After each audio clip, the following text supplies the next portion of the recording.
Welcome to Let's Blame the Planets, a monthly astrology podcast where we use what's happening in the sky as a starting point for conversation, reflection, and storytelling. This isn't about predictions or having all the answers.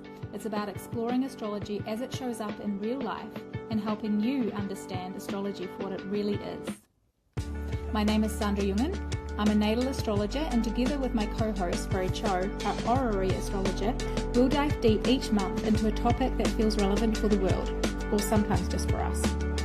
We both have a strong Sagittarius streak, so expect curiosity, big questions, and the occasional philosophical detour. Okay, welcome to our Gemini season podcast. It's funny because each time we do these podcasts, we have a little get together beforehand and have a little chat. And usually what drops in beforehand kind of sets the scene for the season and the episode, energetically it all kind of aligns. And we had a bird dropping in, we had just things all over the place. And that's kind of what Gemini season feels like this year. I mean, Gemini is in and of itself an air sign. It's very quick. It's built for adaptation, information gathering, seeing multiple perspectives at once. It's not consistent because it discovers one thing and then learns something different. So within the day, it can kind of talk itself into and out of many different theories. And that's the gift of Gemini. It's the curiosity. It's the ability to make connections and bring ideas. And it's not so much about building, it's about gathering information. And both Fery and I, we just talked about, when I looked at Gemini season for this podcast, I was kind of like, we've had such a busy year this year, and each season there's been this monumental thing that we've been able to talk about. And Gemini season's got a few interesting transits, but there's not like this one big thing that sets it apart. And I think that is when I was doing it, it's a bit bitsy, it's a bit all over the place, it's restless, things arrive quickly and they change quickly, and that's very Gemini. So my kind of theme for this was like embrace the chaos a little bit. Yes. You might not feel like you're getting anywhere, but it's definitely setting the scene for a landing point. I keep getting this image of the chaos theory where everything needs to be kind of scrambled up and we're kind of picking things from all over the place. We've had so many lessons and experiences over the last 6 months that are still kind of landing, and it's really in July, and we're going to do a whole podcast on this, and we will briefly touch on it at the end because it's very important. It's really in July where, like a Tetris game, everything just kind of lands and we'll know where we're at. Yeah. So I think, we've just come from Taurus season, and we're going to talk about that briefly in our own experiences with Taurus season.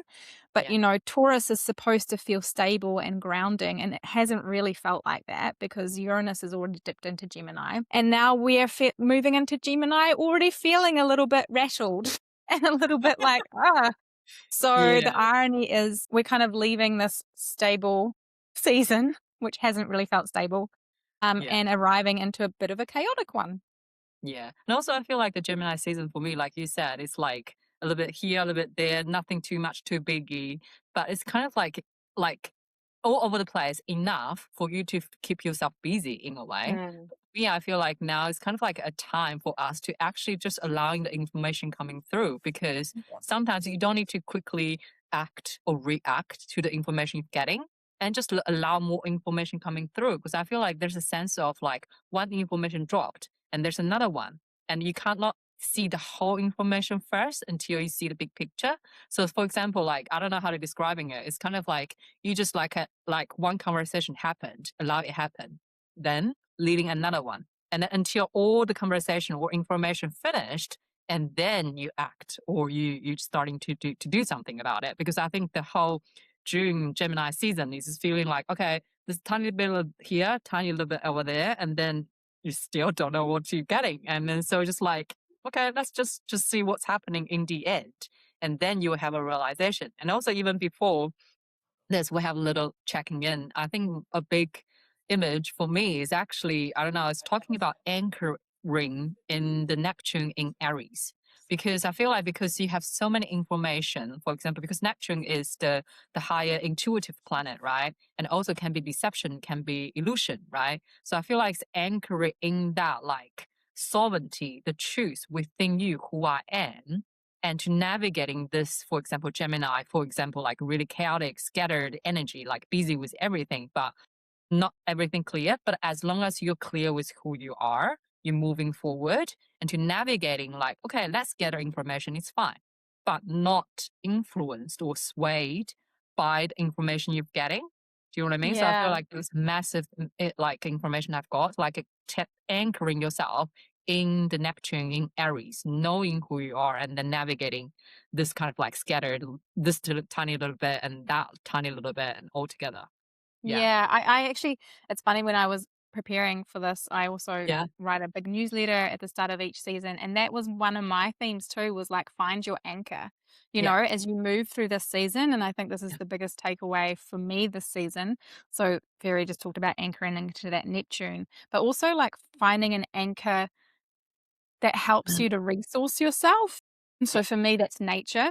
So, like I have so many Gemini planets, Mm. and I really find nature is a place where I can anchor into. And it's not necessarily that I get less busy in the mind, but it's like my mind gets more focused, Yeah. And it might be something else that you anchor into. But I think, yeah, anchoring into that sense of self, like Fairy said, you Yeah. know, but Yeah. also like you can use your own resources. It might be a practice, it might be breath work, it might be a Yeah. movement practice, it might be a Yeah. ritual, it might be a cat, it might be a person, Yeah. someone, something that you can kind of Pull you go, back. okay, yeah, yeah. So that is, yeah, Yeah. that's definitely Yeah. a theme that Yeah. came through for me as well. So that's Yeah. and exactly that word, anchoring. Yeah. Yeah, Yeah. yeah. And also how do you want to talking about like your Bali? I think we are talking about last in the episode, like the experiences, like you're going through real astrology in your life. And do you want to briefly talking about that? What's Yeah, happening in so, this again, alignment? this is always Yeah. yeah, sure. Again, this is always interesting, isn't it? Because we talk about these seasonal things that are happening in the collective, but, in your personal chart, different things may be activated. So, I went to Bali for 2 weeks, and it was probably when I looked ahead, because as an astrologer, I do look ahead to see what this time was going to be reflecting, or what was being reflected, and it was definitely probably one of the more challenging parts of my year, which, you're going on holiday, you're going to a place where I've been wanting to go there for, like, 7 Yeah. years. Interestingly, 7 years, because I had a Saturn transit, and Saturn kind of moves in, the squares are 7 years, so I hadn't Yeah. thought about that. Okay. Yeah. Um, so I made it, and I honestly didn't think I would make it. I think I was really fearful. So I had Saturn squaring my ascendant in Cancer, my ascendant's in Cancer, Saturn in my 10th house. Yeah. And I felt that, like, straight away, that kind of fear of I don't even that fear of Something's going wrong or yeah, yeah, yeah, I know. We had this conversation, right? I'm like, "Oh, yeah. something's gonna go wrong, like, something's gonna go wrong." But I made it. I had an amazing time. It was relentless, again, very Saturn. Like, I had felt like it was just, like, every day was a new lesson, like, in Mm. how I show up. So again, 10th house in my career, and how I step up, Yeah. and how I present myself to a group, and who Mm. I am, and really stepping into that. And also physically, the ascendant is the physical body. It was physically really full on. It was an Mm. enduring 10-day physical training. Yeah. And I was worried I wasn't going to be able to kind of manage Mm. it, but I did, and again, Saturn was there. It was very I don't Discipline. usually in my life I don't usually have much routine in my Yeah. life. I have a moon in Sagittarius in the 6th house conjunct Uranus, so routine is not really my strong point. I was in a very rigid routine during that Mm. 10 days. I slept the same time, got up the same time, ate breakfast, ate lunch, ate dinner, had Yes.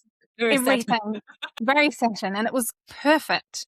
Yeah. It was perfect to get me through, though, that week where Saturn was exactly squaring my Cancer ascendant. I felt great in my body, so again, you can see how that astrology just played out. And Yeah. then I also, at the same time, and this one was more painful, had Chiron on my natal Venus in Aries in the 11th house. Yeah. So Yeah. a lot of Chiron themes coming up in terms of 11th house, like belonging, really deep Group. Yeah. feelings of rejection from when I was younger. Mm. Being in a big group, there was 33 people on the training.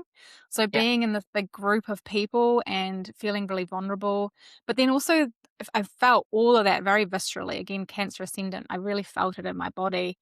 I was Mhm. doing a somatic dance training, so the whole training was about the body. But I felt, yeah, these feelings of rejection, that Chiron. But then also, interestingly, the flip Mm. side was also the healing that came from that. I think Yeah. Chiron has those two sides of the wound and the healer, and it was Yeah. a very healing experience for me. The group was incredibly loving, accepting, nurturing, and I could really, speak. And I have a natal Chiron in Gemini next to my Mercury and Sun, so I have a lot of wounds around my voice, and Speaking. that Yeah. came up speaking out.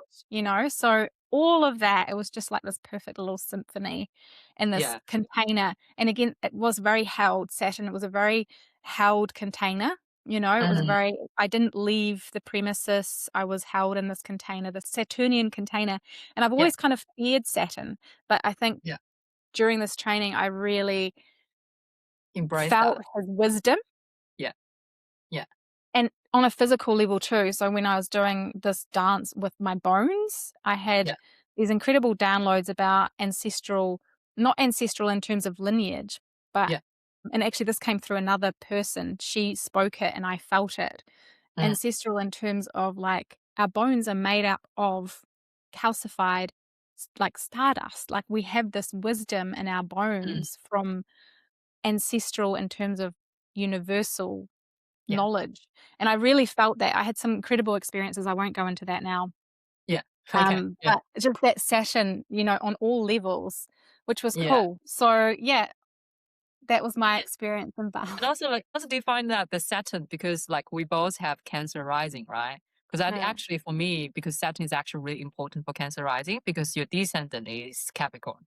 And like True. it's basically the ruler of the descendant. Whenever they go, it's basically all somehow related to relationship. Like for example, your 10th is in your like career, right? And now I feel like it's actually, of course, challenging for who you are, but challenging is not for punishment. It's for pushing you forward and to see, hey, there's much more space to improvement. And can you see that? I see your potential. So I think that's how I see Saturn. I think also because I have a Saturn stadium, You do, like yeah. And Capricorn stadium. Yeah. So I it's a actually really really good, appreciate Saturn. and you've Yeah. got all your Saturn stellium in the 7th house. So actually that's a really good point, because now that you say that, like there was just so many ways Saturn came through, because I had a lot of people I really looked up to, teachers that came Yeah. to me and were like, "Right, Sandy, step up," you know? Yeah.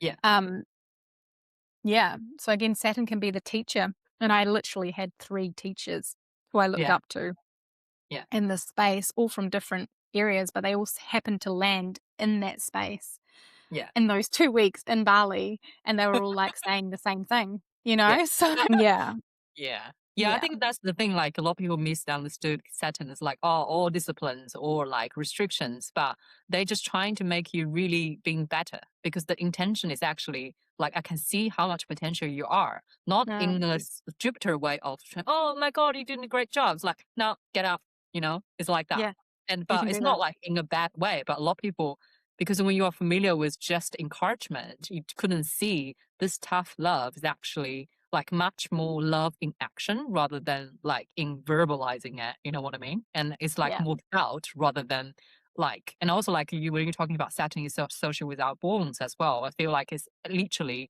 you feel it. It's deep. It's not just like you say it like Mercury, just saying it like just talking it out it's loud. It's actually it's felt, foundational.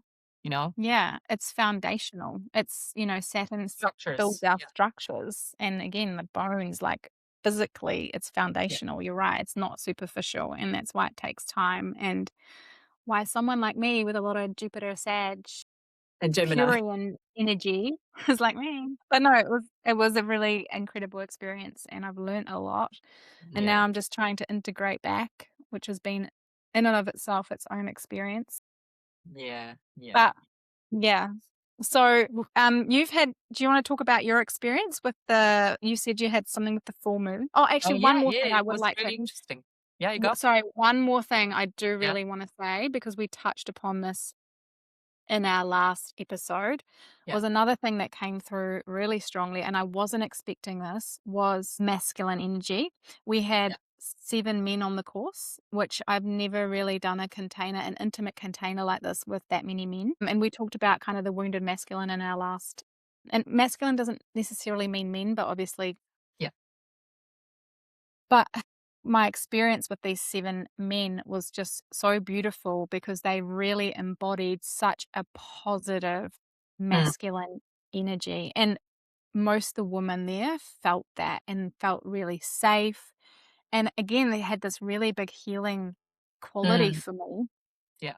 For me personally, it was more that when I felt that healthy masculine energy, and it was just, we were dancing, and at no point felt objectified or felt like I was being looked at like being sexual. I felt very safe. Mm, And for me, it was like feeling that healthy masculine energy, was like, yay, it's out there. And that's what I want to yeah. like support and see more of. And B, it allowed me to really lean into my feminine, Yeah. having that healthy masculine. And Yeah. I had another person on the training, she had a different experience. She had an experience of when she met that healthy masculine, she felt the healthy masculine within herself and could heal that. Yeah. And she said through that, through healing her masculine, she now is open to healthy masculine men energy rather than always picking the men that are not so Yeah. much, you know? So Yeah. that was like an unexpected experience and something that was really, really powerful actually. Yeah. Especially because before I left, there was just so much negative, toxic, and also, the more you see of something, the more you see of something, Yes. like Yeah. the news and it's like the algorithm in your head, Yeah. but coming out of the training, I'm like, okay, this is possible. These men showed me that there are a lot of men out there and I'm seeing more of it. Yeah. I'm seeing Yeah. more of it and how I, as a woman, as a mother of a Yeah. teenage boy, can um, support that within myself as well.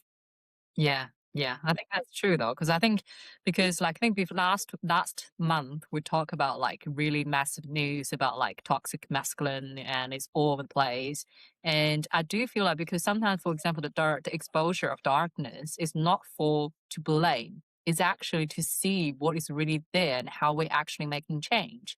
But I can Mm, see because of that exposure of like how many toxic masculine we had in this system in the patriarchal system, and then actually waking us up to say hey, and like you said we're definitely still having a lot healthy masculine in the world trying to make a change, but it just sometimes maybe we are so caught up by the negative like side of things and then we couldn't see it as well, you know what I mean? and we And need to acknowledge the negative too, because we can't yeah. just ignore that. Yeah, But yeah, it yeah, just yeah, yeah. yeah, Yeah, so that's what yeah. I'm saying, like, it's kind of like because that happened, the exposure of the darkness Mm, right now, what's happening right now is actually helping us to waking up and in order to illuminate more light to whatever is happening and to heal. And like that we'll be talking about later on, like because now the Chiron is finishing in Aries, right? It's going to well, Taurus. today, actually, it's Yeah. funny that we're talking about this because Yeah. Mars is exactly conjunct Chiron today, I think. Yes. Oh yeah. Yeah, Is that right? Today? yeah. Let me just have a quick look. I just had Yeah. a look at the chart. Yeah. And also I think today is also having some Uranus conjunct something. Yeah, Mars conjunct, Chiron today. Exactly. Yeah. Is that Uranus conjunct Mercury as well? Not yet. Not yet. That's in the next couple of days. Okay. Yeah. That we've gone the But new anyway, moon. We're on the new moon today. yeah. New moon in Yeah. Taurus. But yeah, I think that's the thing, is like the healing the masculine and it's kind of like still a continuous theme. And like I said, I think it's beautifully what you said. Like when you feel, for example, as a female, right? When you feel for example, like even with your experience, like the Chiron conjunct your Venus. Venus is actually our feminine, right? But Mm, when we're actually helping healing those inside of ours, the yin and yang, the balance, we're actually attracting more mm, the healthy and healed masculine rather than just always picking up the toxic one because it's actually mm. all the thing is coming within us. It's not about necessarily about like external things because what you carry within you attract externally as well. Yeah, and we all have toxic masculine properties within us as well, because that's how we've been brought up in the Yeah. patriarchy, and my Venus is in Yeah. Aries, which is a very masculine sign. So yeah, it was just, again, an interesting, unexpected result from that transit. But yes, Yeah. tell us about your full moon experience. Yeah, so it was interesting because I think I wasn't expecting, like, I was totally out expectation because, like, my full moon, right? The full moon is in Scorpio. I think it's in 1st of May, in Yeah, Scorpio. that So was a I big think for one. Scorpio is my fifth house. Yeah, in my fifth house. And now I only have Venus in Scorpio, but I don't think it's actually in conjunction with that. But it's so for me, it's like, oh, I don't feel anything, nothing really happening, you know? And I was like, I feel like tired on every full moon. I think that's what happened. But and then somehow something happened. Like I had a random message coming through from my past. I basically learned a massive lie I've been told, or I think I might know a little bit, but I That's very wasn't really Scorpio, isn't it? Like very lying. Scorpio, like really Yeah. lying and like dark secret and all that. And it's like someone associated with people from my past. And then that message randomly dropped to me. Like I have no expectation. I don't know that person at all. And then it's just something revealing. And we had a conversation. And I was like, but yeah, I was really glad. Like I dealt with all those emotions before. I literally genuinely make peace with it. And I wasn't really kind of like in a like emotional sort of like outburst. Like in the past, I might be, right? But it's just like really unexpected, like that dark Scorpio, like dark emotion secret being revealing in the spotlight of the full moon and in the house of Nice. my fifth house. And I was like, Mm. oh, okay, that's really, really interesting. But like in a way, I feel like for me, it's like more, yes, of course, I'm still feel like a shock in a little bit. I was like, oh, okay, I didn't really I don't know how to believe that. You know what I mean? And then I was like, yeah, I actually already feel what has been happening, but it just now it's giving me a confirmation what I already felt back then. But it's taking 5 years for me to confirm what has happened. But yeah, it's Mm. really darker Scorpio tone in that sense. But like it's just really interesting. Sometimes I still amazed, like when I see the astrology in real time. I was like, I didn't expecting that. Like full moon just Yeah. a moon. And But I yeah. mean, it's so perfect, isn't it? The full moon in Scorpio bringing to light that lie. And it Yeah. was a really potent full moon in Scorpio. Like Yeah. we had a lot of Scorpios on the course as well. Um, Yeah. it was a really potent full moon, I think. Pluto just Yeah. afterwards went retrograde. Pluto Yeah. rules Scorpio, and we're in that Pluto retrograde now through this Gemini season for the next couple of months. Yeah. So I think this is a good leeway into Gemini season because we're kind of integrating the information Yeah. maybe still on some level, you know, Yeah. Yeah. Yeah. um, Yeah, because with I feel that like the retrograde. Pluto is actually kind of like asking us to go inwards. Because I feel like it's Mm, still having a lot of, for example, maybe you think like, for example, now we're being exposed a lot darkness, a lot of like, lies, illusions, and now people are waking up, but they take a time to actually integrating it. Because like it's for me, like I have like my first reaction is like, oh my God, I don't want to believe I was fooled in that level. I don't want to believe in that and I was still trying to believe in the good in that person. But I was like, whoa, it's just next level of that. And I was like, okay, but I still have to come back to myself, like let me process about this, even though I already felt. It's just sometimes you're denying that, you're trying to believe in the good in person, and then you didn't realize, okay, actually people did so much dark stuff and they know it. They know it, they do it. And I was like, okay, well, but yeah, in a sense, it's just like of help you to like. I think then I was like looking at charts, like what's happening, what's going on here, and then I understand. So I think this for me, like astrology sometimes become a comforting language, even though something tough experiences happened, but you understand. Oh, okay, you can name it. Okay, this is what happened, and then it give you it's kind of like a weird companion in a way. You know what I mean? You feel like, okay, I've been acknowledged. I've been sending insight and from the sky, from the star. And I feel okay, I'm okay with it. I know how to navigating this. So yeah, it's beautiful to see it.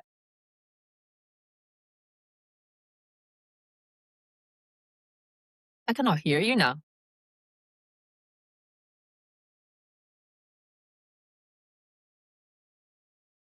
Yeah. mic swap, mic swap. So I think that's a really good point because that's how I use astrology as well. And I became really clear about why I do what I do, because astrology gives us a language, and it gives my clients and myself a language for what's going on. And we need our rational brain to understand the processes so they become less scary, so that we don't, our nervous system can rationally understand. And astrology gives us this language, Yeah. Yeah. Otherwise, we just drop into that limbic part of the brain where we just fight, flight, what the fuck's going on. Whereas astrology really gives you that language to understand on a rational level. And that's so powerful, and it is comforting, because, our brains, and again, we're talking about Gemini, Gemini is the mind. And I think in spiritual circles, quite often the mind and our processes can be, bypass. kind of, pardon? Like the spiritual community sometimes bypass the mind or Yeah, it's like, oh, it's just the mind, it's just the thoughts. And like, yes, like you are not your thoughts, and you're in charge of your thoughts. Our brain has a really important function in our whole biology. Like there is a reason we have this rational, logical, and analytical brain, and it does help our body as well to understand. So again, that's very Gemini, the sign of the thinker. Yeah, because mind is actually really, really important because, like, for example, if you don't understand something, you're less likely to act, to create, and to do anything about it, right? And of course, you're not your thought, but your thought do channel through you to making decisions, and that's how you living in a tangible life. And so that's why understanding is important, but it's not the only thing. Like you have to feel it as well. So, like, mind is the first step of the healing of anything you do. But without that, and nothing will happen. Some people trying to bypass that. That's totally not right because that's the first step. You understand who you are. You understand how you're navigating life, and then you're starting to feeling spiritual side of things. But you cannot bypass this first step. So that's why I feel like even though Gemini, yes, it's all thoughts or information, but it's actually like the curiosity to understanding things. It's actually help the human mind to channel the Uranus. Like we're talking about the Uranus is going to conjunct Gemini, because I feel like that's massive. Like you have to have a curious mind in order to taking over like receive the download, isn't it? Should we go into that? Yeah, Let's look at yeah. let's look at opening week of Gemini season. Yeah. Straight away. So Sun moves into Gemini, and as Fery just said, it conjuncts Uranus. Yeah. And within a day, so 22nd of May, depending on where you are in the world. We're based in New Zealand, so our dates are sometimes a day out. So it's around that time. You're going to feel it around that day. Yeah. So the sun walks straight into Uranus, and I think it kind of sets the scene. Yeah, very electric, activating, sudden insight, could be like unexpected news, things shifting without warning. Yeah. Yeah, it really sets the scene for the whole season, I feel. Do you want to talk a bit more about that? Yeah, so like I write some notes. Sun conjunct Uranus in Gemini in 130 degrees Gemini, right? So there's also something with Venus in Cancer, and also square Neptune in Aries. And also there's another aspect is Saturn sextile Mercury, right? So basically the whole Sun conjunct Uranus like involve like multiple planets in this like scenario. So what I've got, for example, Sun for me is like your consciousness, our consciousness. That's basically our whole as a collective consciousness, like focusing on. Like now it's more clear, right? When Sun conjunct Uranus, for me, is higher consciousness will be more obvious for mass consciousness. Like whatever the Uranus trying to bring, like maybe unexpected news or what we need to be aware as collective, and it would be more obvious. It's kind of like starting point, like the information starting to coming flow to us, so we'll be more aware. And then when the what's that called, the Saturn sextile Mercury, for me is like there's might be some harsh truths revealing, and that may be through support, because sextile Mercury for me is like a supported communication, right? So I feel like it might be involving some like really harsh truths revealing, no matter it's personally or collectively, and we need to talk through about it.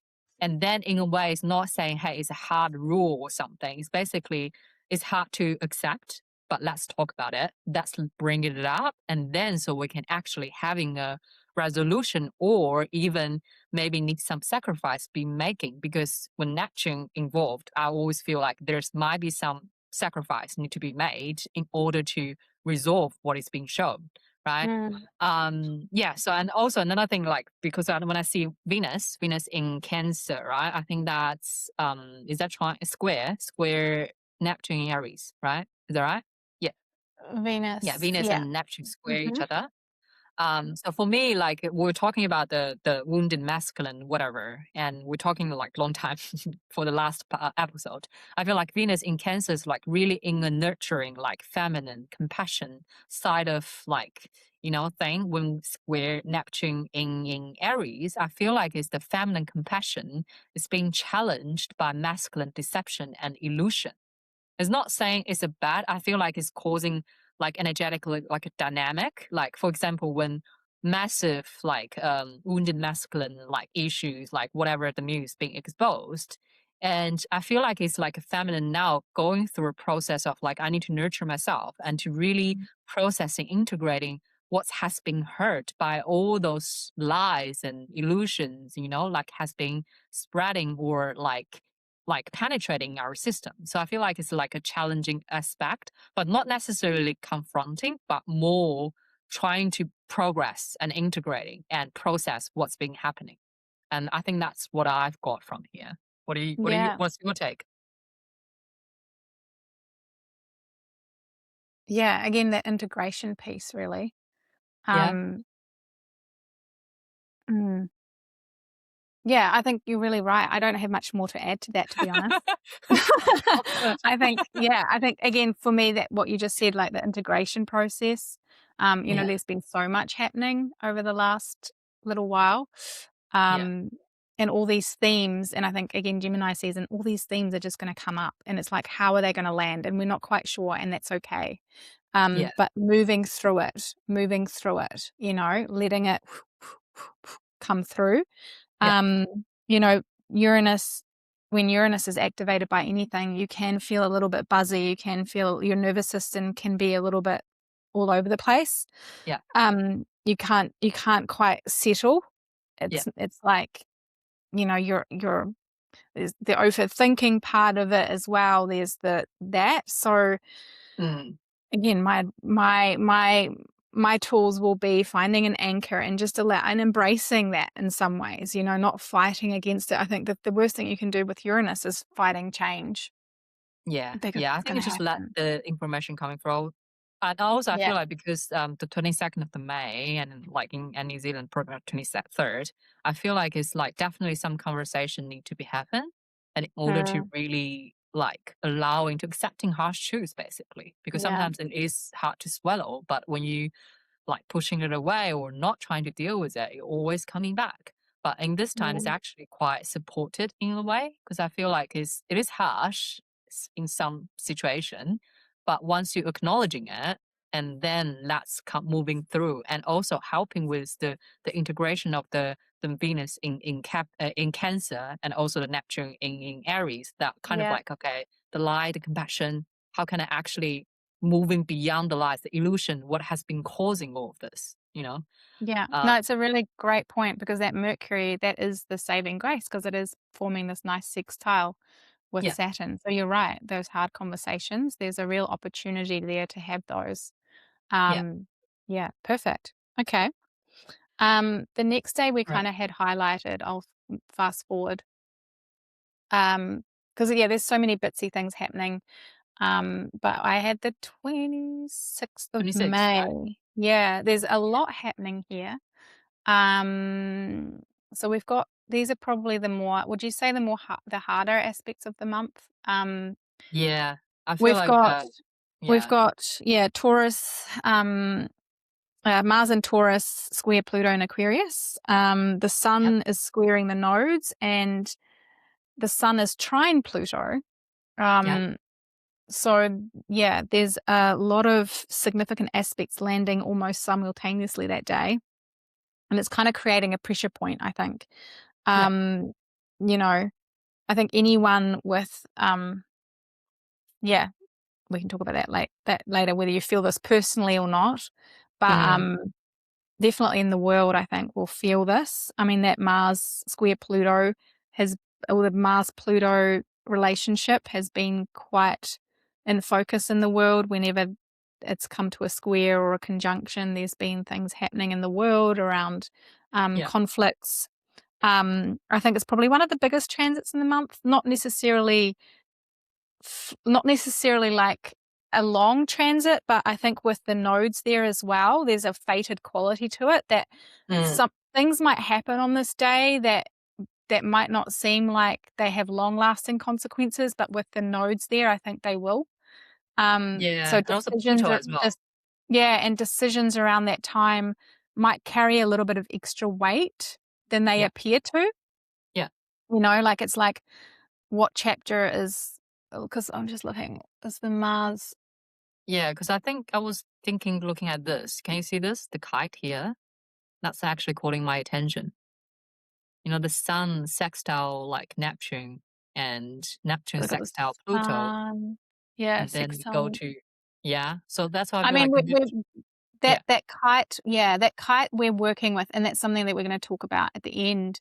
We're working with this kite for many for 2, 3 years, but yeah, it is going to become exact in July. So again, yeah, you can already see the kite, and we're talking about the kite here. We're talking about Neptune, sextile Pluto, Pluto trine Uranus, and Uranus,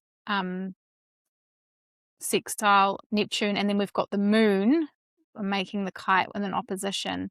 So again, it's not quite exact yet. It will yeah, be exact in July.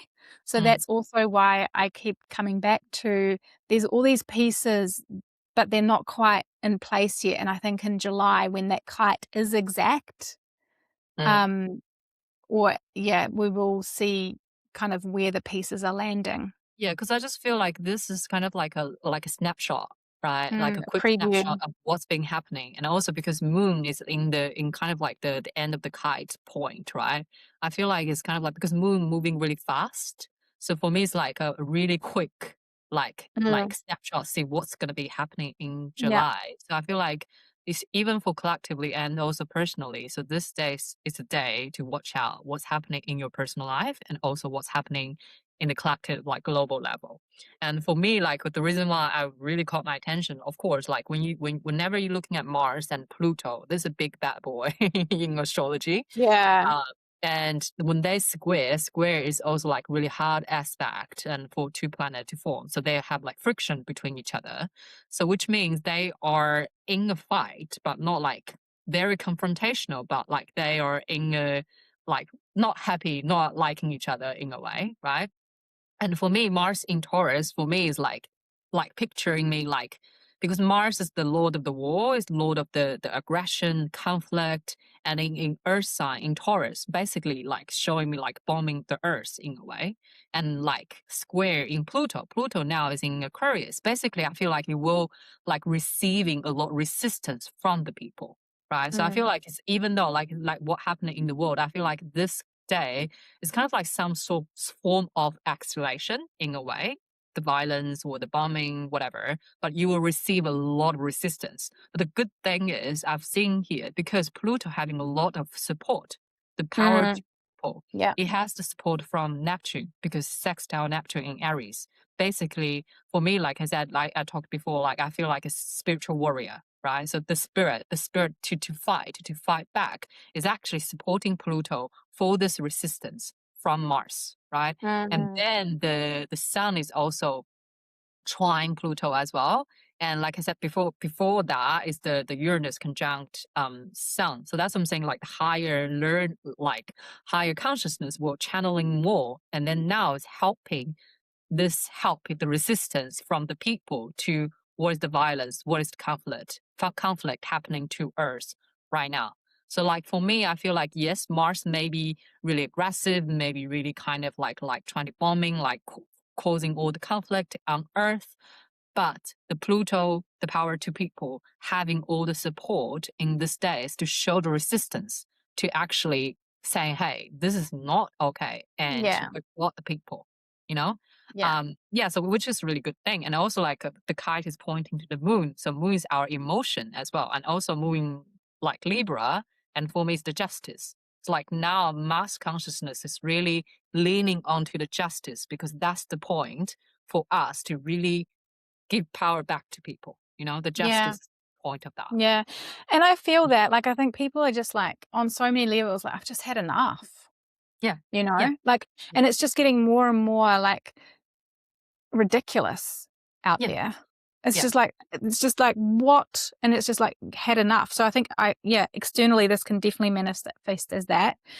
I think the internal part of us as well, like when we're talking about Pluto, there's always that internal part of us that wants to control and grip, and the power dynamics as well. So that's quite interesting too. Like you might feel this more internally in terms of like having to face something really hard head on, and how do you face it? Like, do you use your ego and you push through? I wouldn't recommend that. Like with a Pluto Mars square, forcing or pushing something isn't ideal. It's more about like, how can I move through this and with awareness, and rather than wanting to control or grip onto something, how can I work with this Pluto energy? How can I feel that power within me that is available for what I believe in with integrity, rather than power struggles. So I think there is a really constructive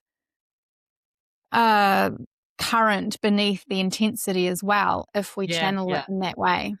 Yeah, because I feel like this day is the day like you need to really like not worry, like cautious, because it's like Mars is fire, right? The Pluto is like intensity. Like this too is basically intensified and heated moment. It's gonna happen. So watch your temper on that day, and even do some day dancing. just and like and allow the then energy and coming out then rather do than it. trying to react to what's happening, or like a conflict or argument, whatever it is, and just trying to away from that. Not in a way suppressing the energy, but No. not in a way reactive towards it. Like you said, don't try to grab. Responding rather than reacting.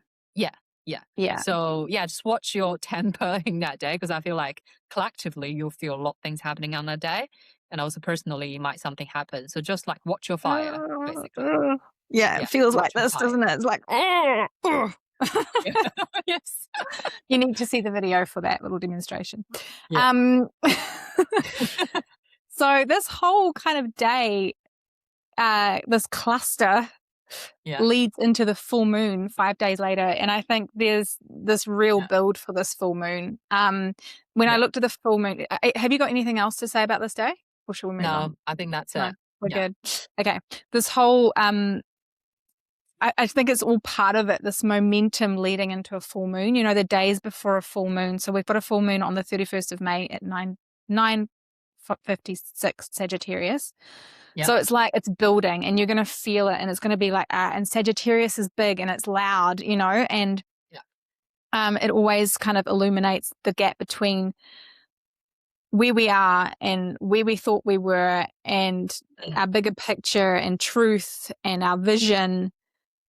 And I think, there's something really, it feels quite, I don't want to say explosive, but it feels like it's expanding and really building to this this full moon. Also, sorry, just something come to me. Is that the reason why I keep getting the feed of Sagittarius stellium? Yeah, probably. I don't know why. You need to like embrace it, Fery.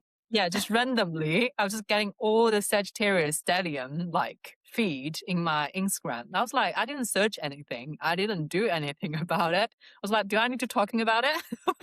The universal algorithm is like Sagittarius. Because interestingly, so I'm a Gemini, Fery, you're a Sagittarius. Yeah, you've just got lots of Capricorn planets. Yeah. You're a Sag.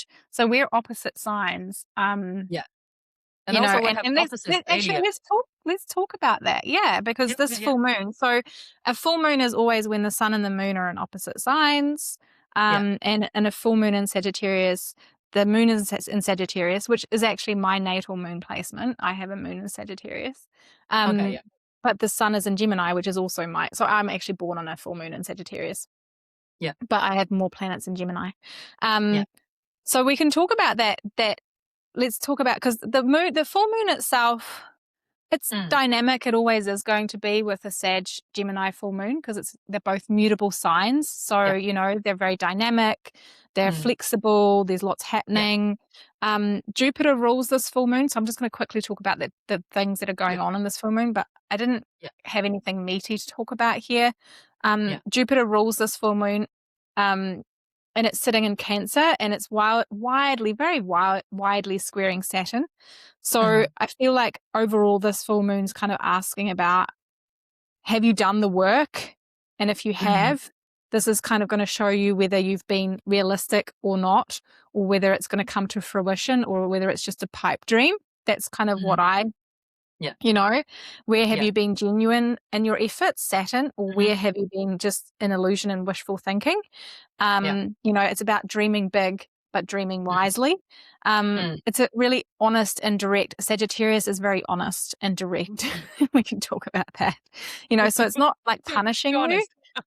It's not like punishing you, because Saturn there can sometimes feel like that, but it's just being like, hey, have you been honest with yourself? So I think there could be, for those that have done the work, there's a sense of recognition. For those that have been avoiding something, it could be really confronting. So yes, how do you feel about that in terms of being a Saggy? I'll talk about my Gemini. Yeah, I don't know, like, because I do have three, I think Sun, Mars, and Mercury is all in Sagittarius.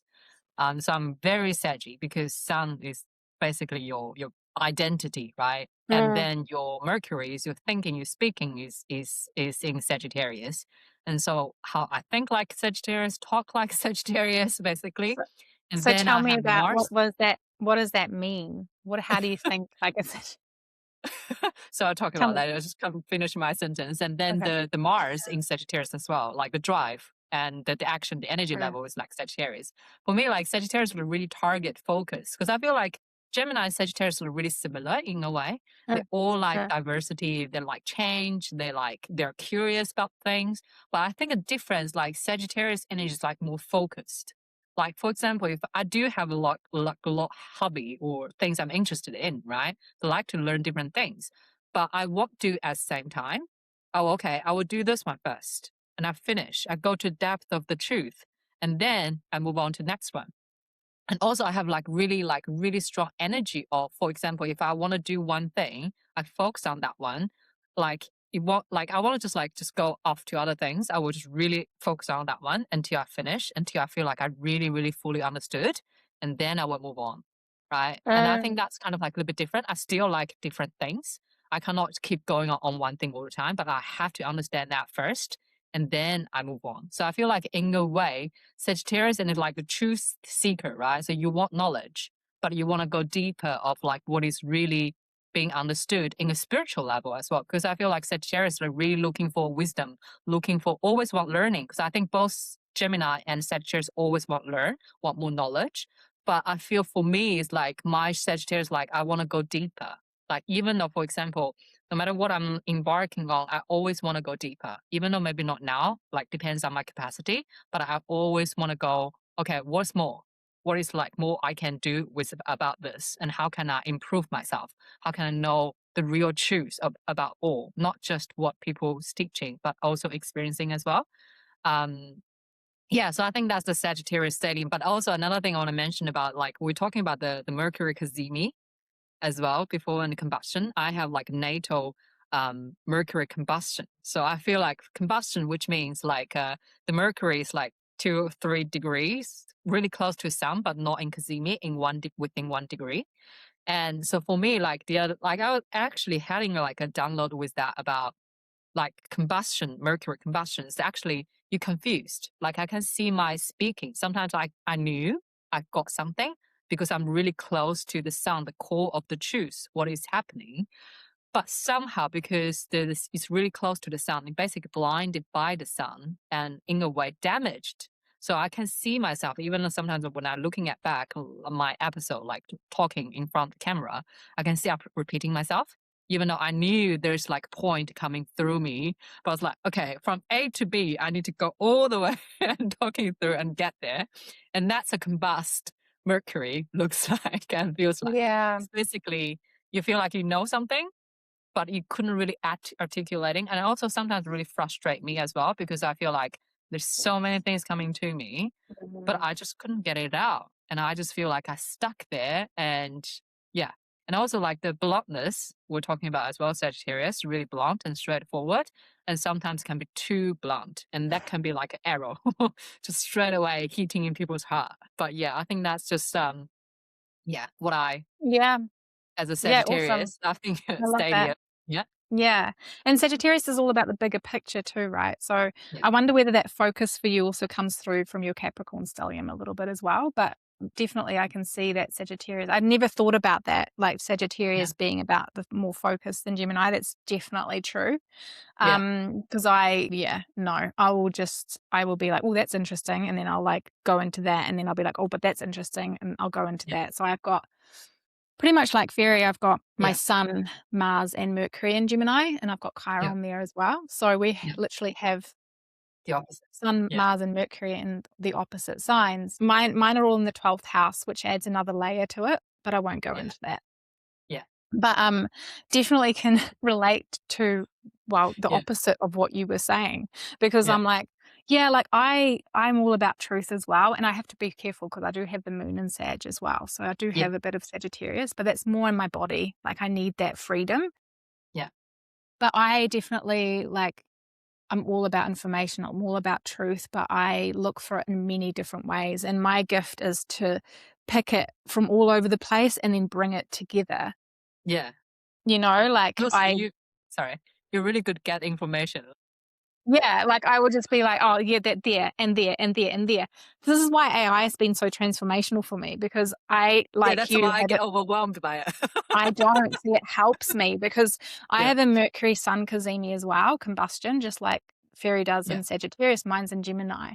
So again, we just had a Mercury Sun cazimi actually, and Yeah. in modern astrology, this is supposed to be a time where we get clarity, and I think some people do, but it can also, in more traditional astrology, the cazimi is actually seen, like Fery said, in a way that is, it's blinded, like it's unclear. It's almost the opposite of what modern astrology is saying. And Yeah. so sometimes when you're born with a Sun Mercury cazimi together, you think you should be able to have this bright, brilliant mind, and we do, but it can be too much, you know? Yeah. Yeah. And it can be like, I really resonate with that. Like there's so much information that I've got and I know is coming through, especially with that 12th house aspect, but it's like I can't get it out, Yeah. you know? Yeah. And that's why I found AI so amazing, because I can just go boof, brain dump, and it will make sense of it for me. It will like put it into bullet points for me, you know? Yeah. It's all my information. It's all my information. It's like just my brain. Yeah. You know, I Yeah. don't have ADHD, but sometimes it feels like that. I don't No, really. I think it's just pure Gemini thing. It's just pure I can Gemini. verify that. Like, just little funny story about this. Like, she was preparing the notes, like for the Gemini stuff, and then she had all the things. Yeah, I was looking at the note. I was like, my Sagittarius mind goes, I was like, oh my God, that's a lot. I need to focus. What am I talking about? What's the point? Yeah, whereas my notes are like, you know, there's 7 pages long. 5 pages. Yeah. But you know, they were grabbed from all different places, from my own downloads, from information all around the place. Yeah. And that's the Gemini, you know, like I don't know whether I would say we don't go deep. Like I think that's one of the, like it can be seen as a superficial sign, which I think is a little harsh.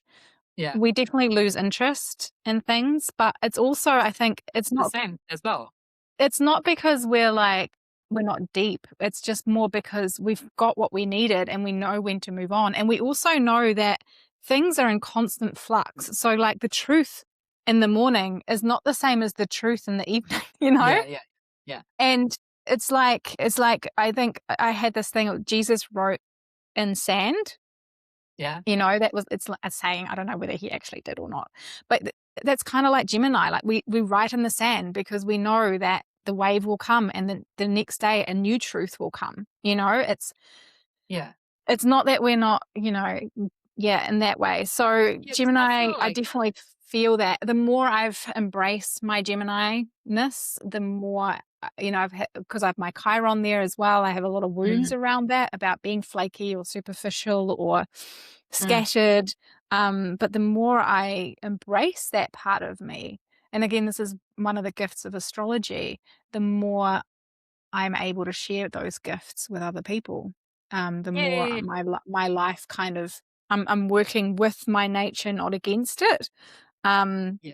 So yeah, Because I find a good thing about like as a very Sagittarius person, right? I had nothing in Gemini, but I always attracting people Gemini, Sun Gemini, especially in my life, because I do feel like when we actually looking at the opposite sign, we're actually learning from each other.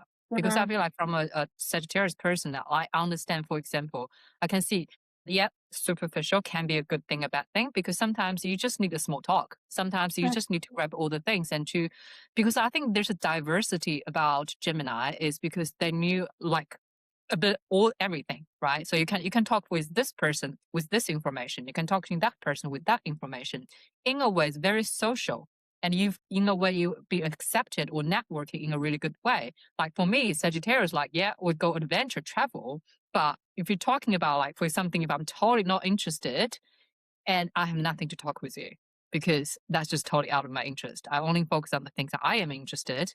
And if I want to social in other way, there's no way for me. You know, it is yeah, like that. I just yeah, felt yeah, like I was limited by my arrow because this is something I'm interested in. yeah. If I'm talking That's to you with astrology, talking about yeah. like shamanic healing. Yes, we can talk about all the things. We're talking about Limited other by things. your arrow. I love that. Yeah, Yeah, I was like, and we oh, okay. I have nothing to talk about it. yeah, and another thing is like Geminis don't see things as black and white at Yeah, all, at yeah. all. And But I I think think Sagittarius having a really strong, yeah, we're a strong, very non-judgmental sign. yeah, Whereas I have a lot of Sagittarians in my life, and I also have Sag in my life, and I think Sagittarian can sometimes be a little bit more judgmental yes, yeah, for about sure. things, whereas Gemini isn't. You know, we're not judgmental because we know there's no one truth. H, yeah, yeah, There's no one truth. But yeah, what was that one more thing? And I'm not going to go into this too much, but yeah, the myth of Gemini as well. yeah, You know, the twin, yeah, and the trine, this is where I think the depth of Gemini really comes through, is that there's one twin in this realm, in this earth realm, and the other twin is somewhere else in another realm. And that yeah, communication piece between the two, but also a feeling of sense of loss. And I think that's the thing with Gemini, is that we're constantly seeking that other half, you yeah, know? And that really resonated with me when I started to understand the myth. So there's a truth seeking, but more of a seeking of the self in the other. yeah, Yeah. Yeah. So anyway, you heard it from a Gemini and a Sag. And so yeah. that's our full moon. Is there anything else before we move on? No, we'll see. I think it really depends on like what's Sagittarius in your chart, which areas of Yeah. life, and that will be something revealing. Like for example, like I even my notes in that full moon, no comment. No comment. Yeah. Whereas mine, that full moon is on my Chiron, opposite my Yeah, Chiron. yeah, And on my moon, pretty much. My moon's at 13 degrees. So if you've got anything around 10 degrees of Sagittarius, Gemini, Virgo, or Pisces, which I do, all of the things, yeah. you're going to feel this full moon a lot. Yeah. So Right. moving on, the new Moving on. moon. This one is so the new moon is, and we'll speed through this a little bit more because we're already at an hour. But the Yeah. new moon, 14th of June, 24 degrees of Gemini. Let me just pull this up. Um, it's largely unaspected, actually. Is that just Uh, like new moon on itself? yeah, there's like not many aspects to it. Let me just fast Because forward. I I feel might like not the get whole month is like that. Like Gemini is it. Yeah. like it's like I think have it's a tiny little thing, not really communicate with other planet and just in itself. yeah. So I might not get it. I'm not going to get it perfectly, but it's not Yeah. really aspected. Um, there's no aspects. I mean, there's Lilith, but let's just ignore her for today. Sorry, Lilith. But other Yeah. than that, there's no other aspects with the new moon at 24 degrees. So I'm not exact there. Um, Mm. yeah, so it's a little bit unmoored.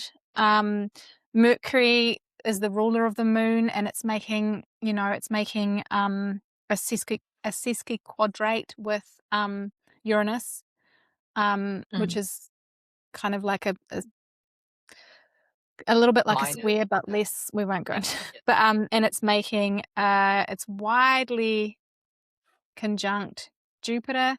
So I for me it was like, as always, I think the temptation on this new moon is going to maybe be to talk too much or overshare or overcommit. But I think I would definitely just kind of lay low on this new moon, and maybe if things that do come through, because Gemini, the mind, write them down. Keep a low profile. I wouldn't announce anything on this day. I wouldn't commit to anything on this day. I wouldn't use this as a day to launch anything. Wait till afterwards. Yeah. Yeah, why you say That's it's not good for launching anything though? I just think an unaspected new moon. Yeah. I personally, I usually wait till after the new moon to launch something, because a new moon, even though it's new beginnings, it's a very like, it's a very new thing. It's like the seed is just being planted. So, even a full moon and a new moon, I tend to try and wait till after if I'm going to launch anything. Yeah. And being unaspected, an unaspected planet or planets, it can go either way. It can either be really loud or it can be completely unnoticed. So, yeah, it's like yeah, there's no planet to carry the there's, energy forward. there's no other planetary energy aiding it. It's very much on its own. Yeah, I think planting the seeds quietly before acting on them, and before kind of and allowing them to sprout in the mind, because especially with that Mercury Jupiter, it could be like you go too big too soon. Yeah. Yeah, and also I feel That's my thoughts on it. yeah, I think it might be like a really good sort of like before we said about like all the information coming from different places, and a lot aspect this month is also like on their own. There's not much aspect to other people, other planet. And so I feel like it might be really good new move for just really getting clarity about like all the information you're getting from before. Right. So I Like feel like the internal moment clarity, just like yeah. staying Yeah, internal. because Yeah. before you're gathering all the information, you have this conversation, you heard that, you see that, you do that, and then this new moon's like, okay, let's clear what I've getting like from all over the place, and let's integrate it internally, and then you journal whatever, like the internal clarity, your mind, your thinking is being more clear and planting a seed in this new moon. But I Yeah. think that, like you said, I think it's still kind of like clear, but also not clear. It's just like more clear than before. You know what I mean? Yeah. Yeah, I think Yeah. that's just my take on it. Yeah. Yeah. Yeah. We'll see Yeah. what happens. See what Cool. We are at an hour, but two things I just wanted to briefly talk about before we finish. Is Venus's journey, and just really briefly, because I think Venus has some kind of nice things to offer throughout this time. Fery already talked about one of them with Venus squaring Neptune at the start, but also we've got Venus is in Cancer when we start the Gemini season. It's more nurturing, it's more inward focused. It's going to help us, I think, to anchor a little bit into what we need to nurture ourselves. And then we have one of the nicest days of the year in June as well. So mark this in your calendar, June 9th. Venus is going to be conjunct Jupiter at 25 degrees of Cancer.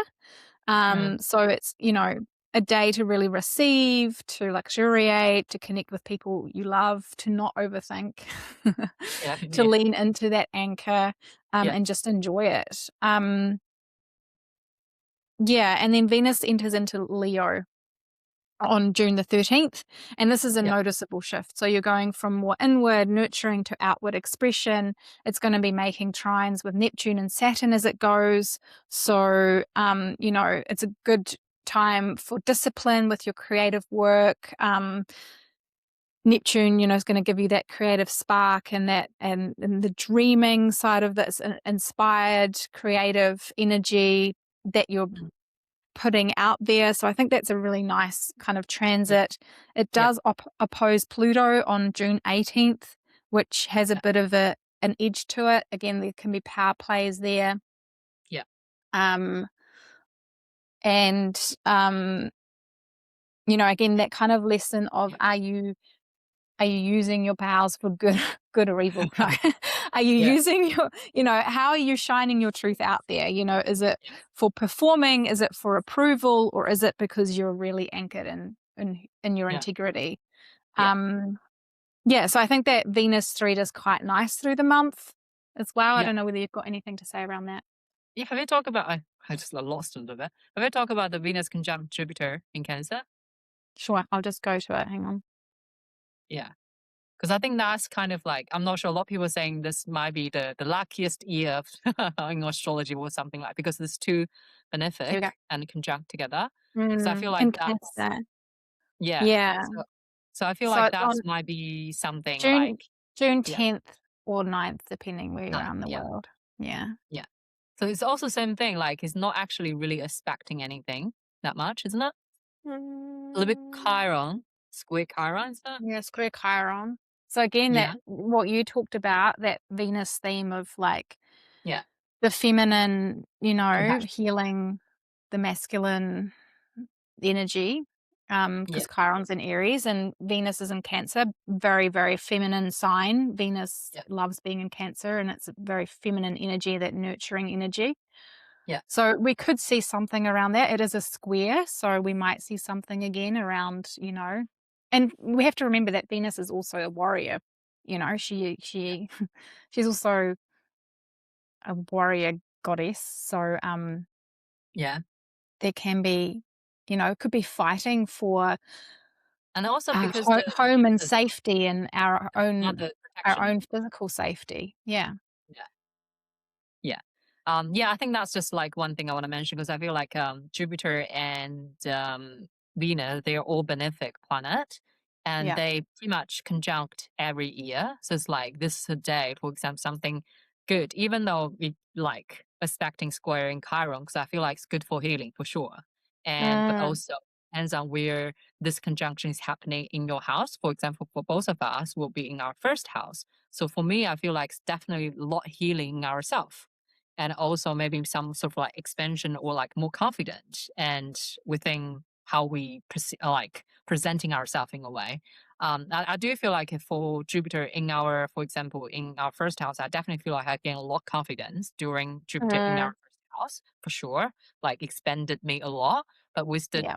Venus joining in, I feel like it's just more harmonized or more like Mm, really embodying in what we've already expanded through the staying in Jupiter in our own sign. So I think that's a date for people to watch out. And you might be, for example, have something really good to share, to nurture, mm, and it's a good day for it. And I just feel yeah. like we're all talking about negative aspects. Sometimes we need talking about some really exciting and good things as well. Yeah. Yeah. Yeah. Yeah, no, I like this day. I mean, there is that square to Chiron, but I think Chiron's, and this is the next thing, Chiron's wrapping up in Aries. So I do hope this day will also be kind of a healing Mm, day um, yeah. for that. So that's the next thing that we don't really have time to talk about today, but we will probably do a whole podcast on it, or like definitely talk about it next time, is Chiron In also Taurus. during Gemini season moves into Taurus. Yeah. On the, let's just go forward. Oh, there we go. On June 20th or 19th, depending on where you are in the world. Yeah. Yeah. So we are moving into Taurus. I feel like this deserves its own podcast, but Yeah, for it's sure. gonna it's gonna stay in Taurus till 2034. Yeah. Last time Chiron was in Taurus was in 1977. Mm, Yeah, okay. and it's gonna go back into Aries, I think. But it will be Is it fully our in retrograde? Taurus from 2027 April onwards, I think. Okay. So, yeah, I think it's closing out those themes in Aries of wounds around identity. I think Mm, especially around that masculine identity, that courage, you know, mm, And moving into Taurus, it's going to be around wounds around the body, worth, money, security, the earth, material kind of things, Yeah. So, yeah, look at where Taurus is in your chart. And especially if you were born between 1977 and 1983, you're going to have your Chiron return, which, again, we could talk about in our next podcast. Yeah. Okay. But yeah, and the only other thing was that big picture in July, that outer Yeah. planet Absolutely. alignment.